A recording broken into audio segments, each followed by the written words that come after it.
L'audience publique, comme dit le nom public, est caractérisée par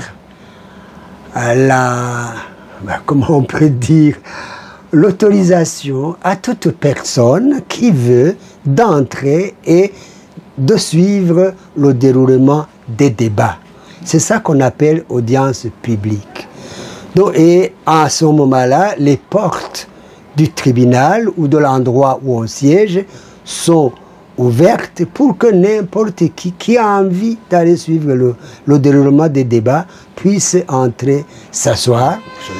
Il se peut quelquefois que le juge président du siège puisse voir que la sécurité ou les bonnes mœurs puissent être en danger s'il y avait une audience publique.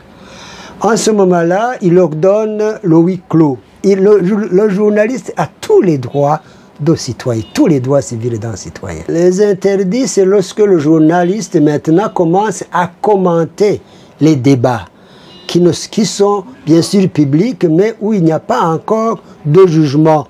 Parce qu'il peut influencer le public, il peut également, si vous voulez, aussi influencer les juges. Pour prendre les images dans une audience, même s'il est public, surtout dans une audience pénale, généralement, on demande l'autorisation du juge président ou du siège, parce que ça peut avoir un certain impact sur le public. Parce que lorsqu'on doit présenter un prévenu en train de plaider, généralement les gens croient que lorsqu'on est déjà devant la barre, on est déjà condamné ou condamnable. Oui, condamnable sûrement, mais condamné. Donc, en d'autres mots, il y a ce qu'on appelle la présomption d'innocence qui est en fait violée. Il n'y a pas un domaine dans lequel le journal ou le journaliste n'a pas le droit d'informer le public. Surtout lorsque, comme vous avez dit, le débat est public.